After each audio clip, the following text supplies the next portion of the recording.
The middle class is disappearing, and here is what is killing it. The middle class has been slowly disappearing for a number of decades now. Over the past 50 years, the percentage of Americans in the middle class plummeted from 61% to 50%. And I've only got to tell you, I see it getting worse from here. Of course, there's a number of systemic and economic factors that go into this tightening of the middle class. For one thing, inflation over the past few years has hit the middle class especially hard. But there's also a handful of big mistakes that people make that hinder their progress towards financial freedom. And today we're going to explore 5 major money pitfalls that the middle class faces right now. And if you're ready to transform your financial situation and start building wealth, then let's get into it. Write these down. Number 1, they're buying liabilities. A liability is anything that takes money out of your pocket every single month. Your mortgage, your car payment, credit cards. Have you seen credit card interest rates right now? Holy smokes. And then, of course, loans. Now, when you're pouring your money into these expensive liabilities month after month after month, there's little room in your budget for anything else. Not to mention, most liabilities come along with an outrageous interest rate. Interest rates on certain retail credit cards are just astonishing. It's 33% in some cases.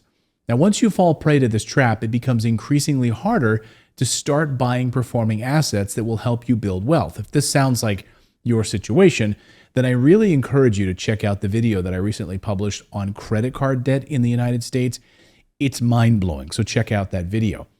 Number 2, not building enough income streams. Now, a lot of middle-class families live off of 1 or maybe 2 salaries.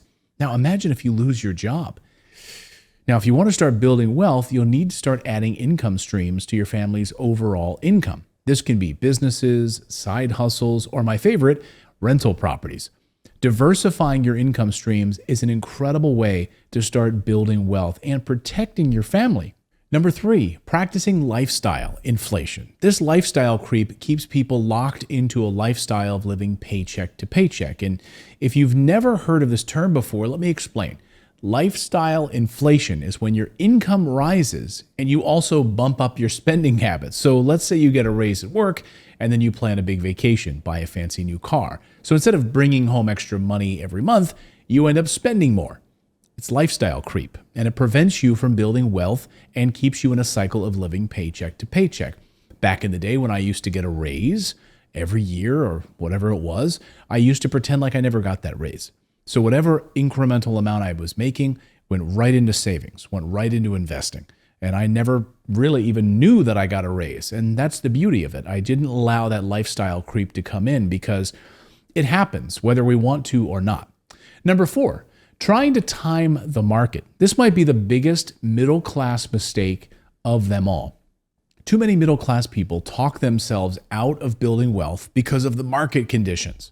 Yes, rates are higher right now than they were in the past several years, but we are not going to see rates back down to the size of 3 or even 4% for a very, very long time, or if ever.